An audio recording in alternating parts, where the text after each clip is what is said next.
horses trained to do different tricks. You see lions and tigers do different things. You ever seen a trained lamb or a trained sheep? Probably not. Look at your sporting teams. You've got lions, you've got tigers, you've got all these. You do have rams. I'll give you that. You have rams, but you don't have the mighty sheep. Sheep are just kind of out there. They're just kind of there. And I'll caution you ahead of time. The only thing I know about sheep is what I've read.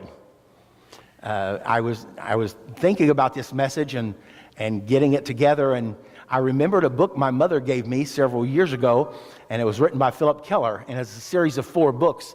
And the one is a shepherd looks at the Good Shepherd. And then a shepherd looks at the 23rd Psalm. Philip Keller was a shepherd, and he'd been a shepherd for 40-some years in different parts of the country. So he was acquainted with sheep. He was acquainted with being a shepherd. He knew what the requirements were.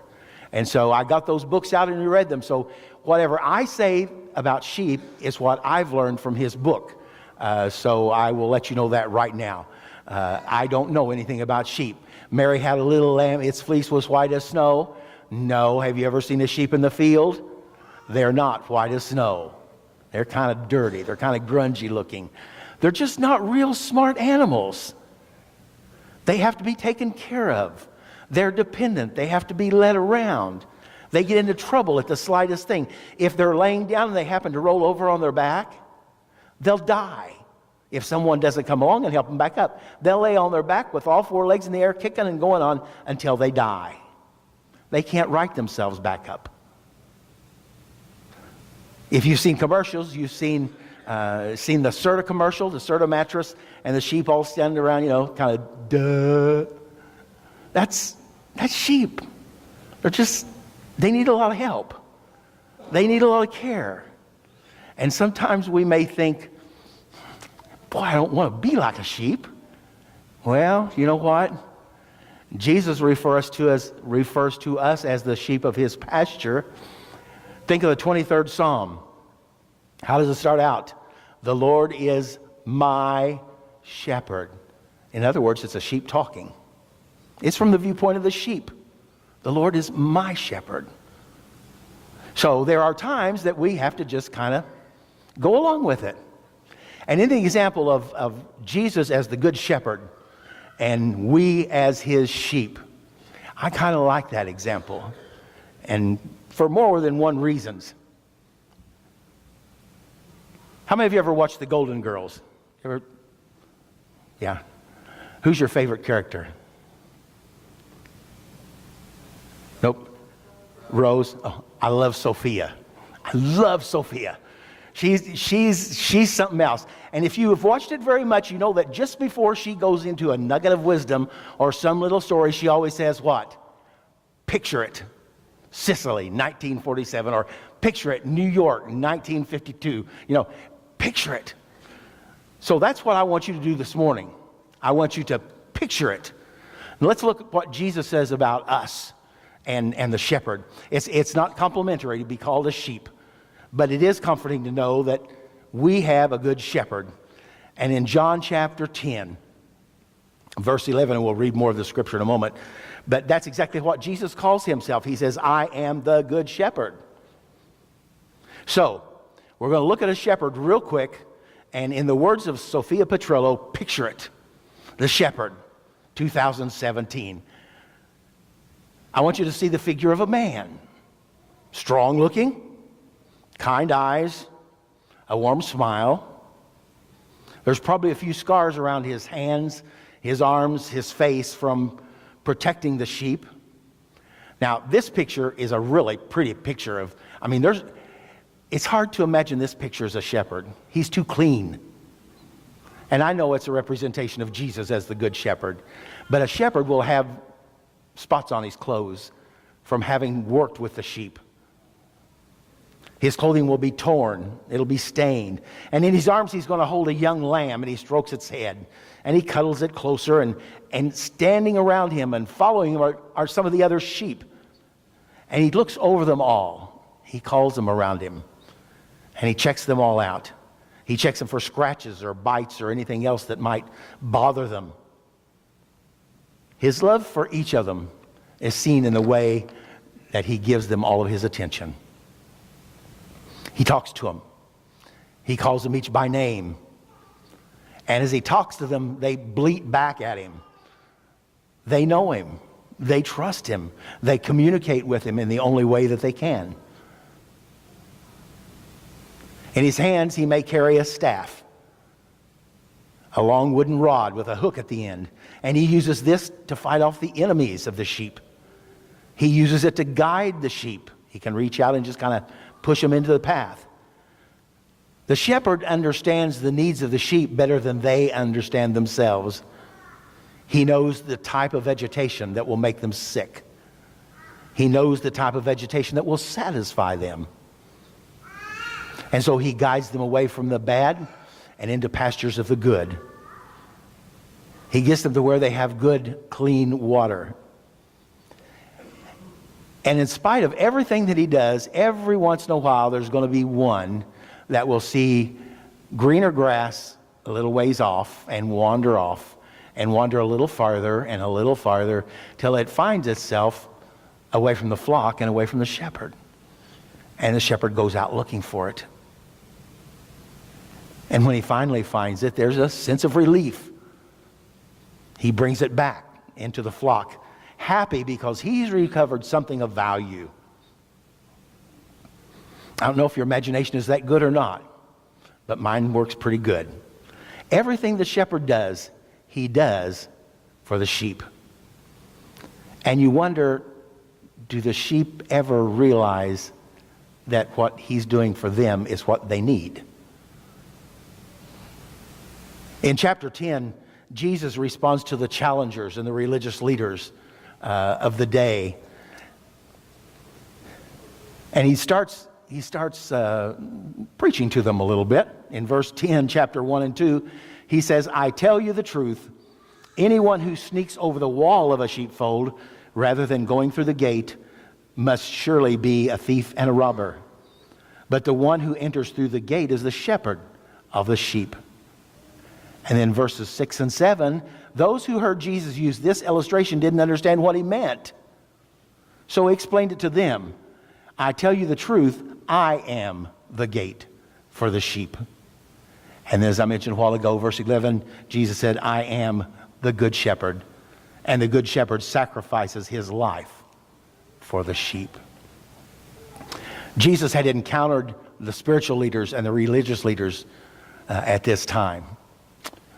They were supposed to be the shepherd of the flock. But they weren't taking care of the flock very well. They weren't leading the flock very well. So, Jesus said, the sheepfold. Let's talk about what a sheepfold is. Sheepfold is generally, according to Philip Keller, sheepfold is built up with materials that you have it on hand, wherever you're at. If you're in the field, it may be stones, or it may be branches, but it'll be an almost closed circle, built up to maybe waist high, and then topped with limbs of thorn trees to keep the invaders out, keep the predators out. Then the shepherd will do one of two things. Either the shepherd will fill in the front of it with the thorns so that it's closed, or he may choose to sleep in the gate so that nothing can get in except through him. The sheep have enemies.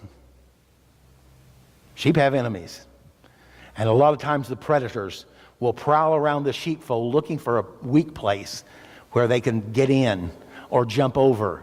And once they get in, they will kill not one or two, but most of the time they will kill the whole flock just to be killing it. As sheep, Jesus said, I tell you the truth, I'm the gate for the sheep. As his sheep, we enter into his safety in the sheepfold through him. He's our protector. The walls are a safeguard for the sheep against all sorts of predators, both in the time of Jesus and the religious leaders, the two-legged ones, and also the four-legged ones for a real shepherd out in the country. Even with these barricades, the enemy will still prowl around looking for a way to get in.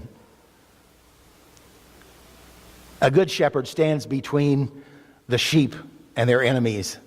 They fight to protect them. In the Old Testament, there's references made to God a few times as being the shepherd of Israel. Then we read where Jesus was pointing out that the religious and spiritual leaders here in John 10, they were failing at their job. They weren't being the shepherds that they were called to be.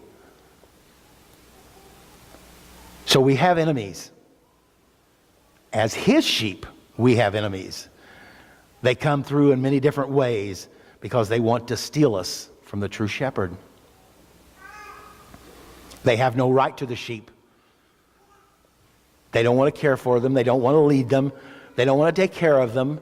They just want the sheep for what they can get out of them, with no commitment and no work that's required.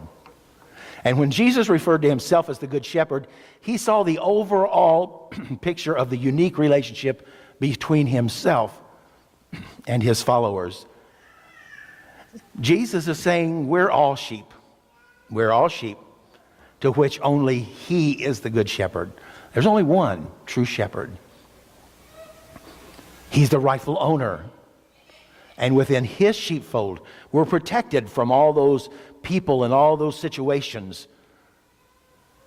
And yet our lives aren't totally closed in and closed off, because we have walls of defense.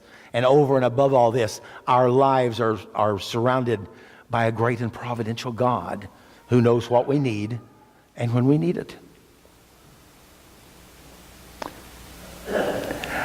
Unfortunately, I have this failing, and I don't think I'm by myself, but I won't speak to you. I'll just say myself. Sometimes I get the idea that I have the right to do this, or I have the right to live my life a certain way, or I have the right to go here. And you're all sitting there like, some are grinning, so I know you've done that. There are others like, what in the world are you talking about? But I'm sure you've done it too. Unconsciously, it's our life. We have the right to do it. But you know what? Our life belongs to God. It's not ours. It's the shepherd's. We follow him.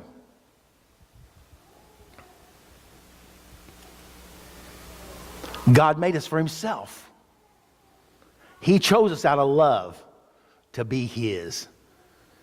We've been purchased through the death and resurrected life of his Son. Everything we have today has been given by a gracious, self-giving God through Christ. So when the Good Shepherd comes to the sheepfold, he comes and he opens it for the good of the sheep.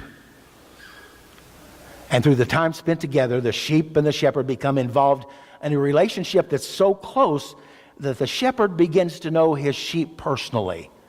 And the sheep begin to know the shepherd. They begin to know his little traits. They begin to know the inflections in the tones of his voice. And they begin to listen for that. And when we begin to know the shepherd, our relationship becomes so real that we will recognize and be accustomed to hearing his voice in our life.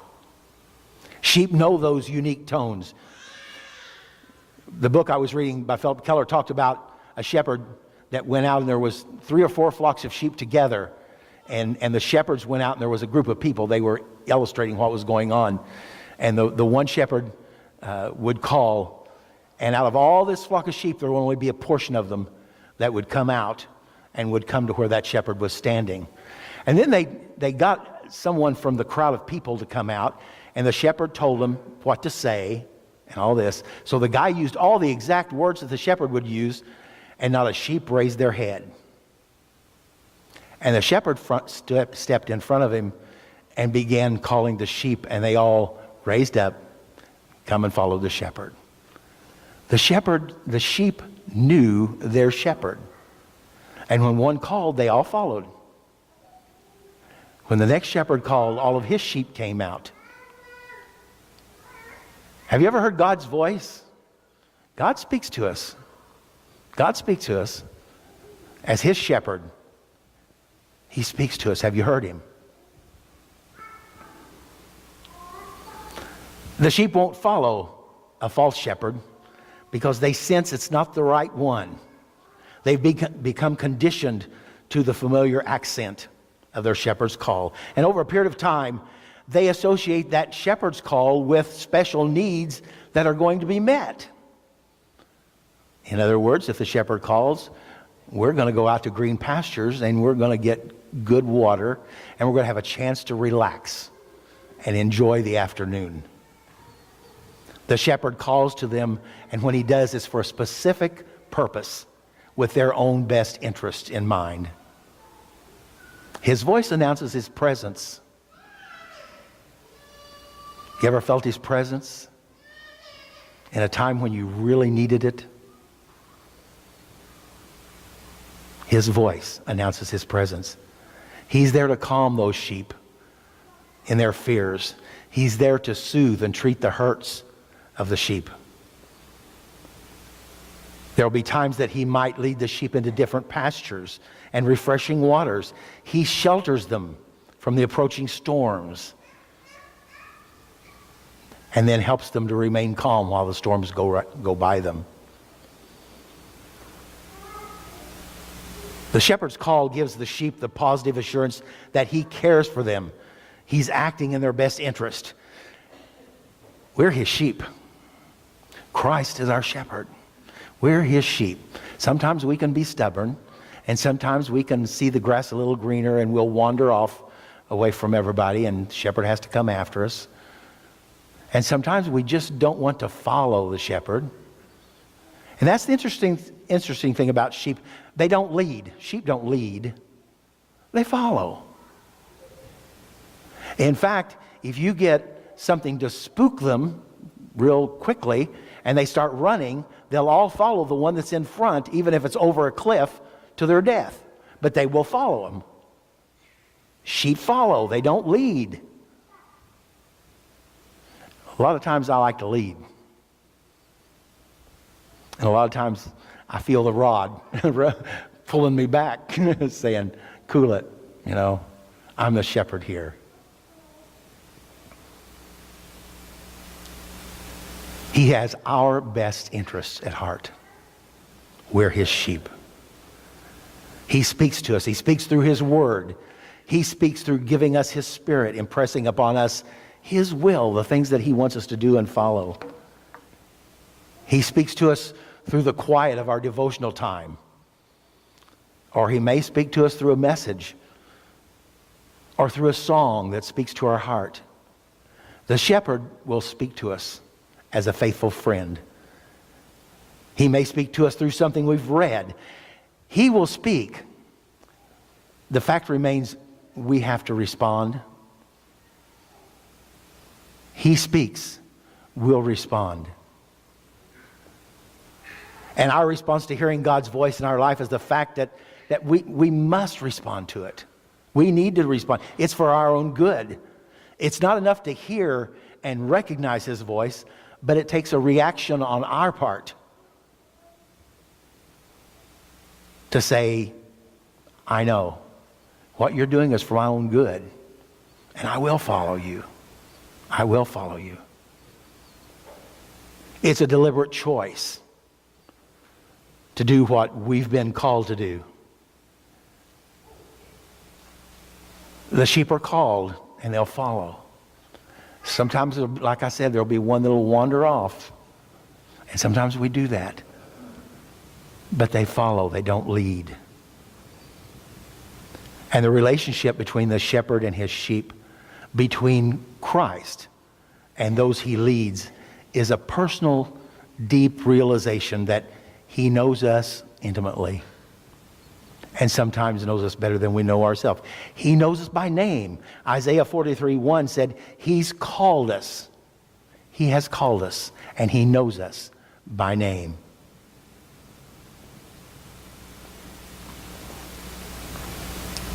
There might be 2 or 3 that knows what my middle name is. I would say the majority of you don't. And I could be outside when I was a kid, outside playing or doing something, and everything was fine. But if I heard my mother come to the back door and said, "Derl, Wayne, get in here," my little legs went just as fast as they could go, because I knew I was in big trouble. Mother knew my name, and she knew how to use it. I heard a chuckle. Some of you have had that experience too. Christ, our shepherd, knows us by name. He hears when we cry. He hears when we call, and he comes to comfort. He knows us better than we know ourselves. So, there will be times in our spiritual lives that God's going to call us, and he's going to lead us out into rich nourishment of his word. He's going to broaden our relationship with him. He wants to lead us into new areas. He wants our trust of him to grow deeper, to rely on him more. And as we come to know him, we will do that, because we know he has our best interest at heart. And following the shepherd, we make a conscious decision that instead of choosing our way, we're willing to follow the shepherd. We're willing to do what he asks us to do. Our choice lies in our will. And I've said several times this morning, sheep don't lead, they follow. Are you following the Good Shepherd? Are you going where he wants to lead you? Are you being the obedient sheep? He loves every one of the sheep. Let's pray. Father, thank you for your goodness and mercy to us. And we thank you for being our good shepherd.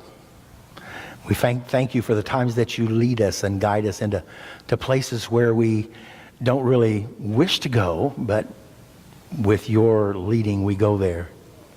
We thank you for the many ways that you take care of us, for the many ways that you provide for us. And then when the time comes that you speak to us, let us hear your voice and let us follow. In Christ's name, amen.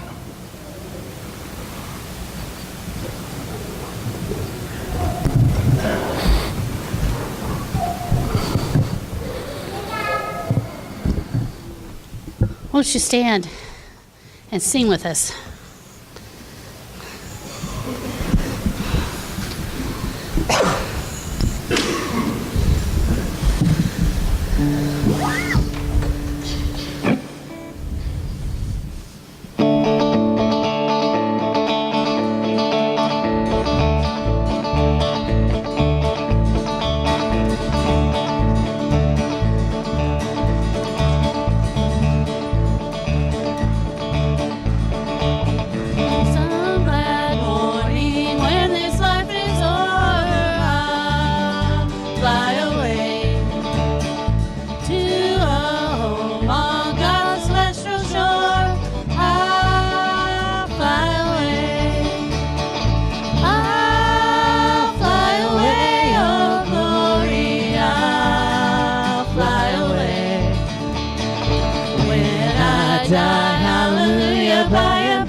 Pastor Gary were here this morning, he would say what? Turn around and face the back. And I'm going to change just a little bit and say, go out and follow the shepherd. Thank you.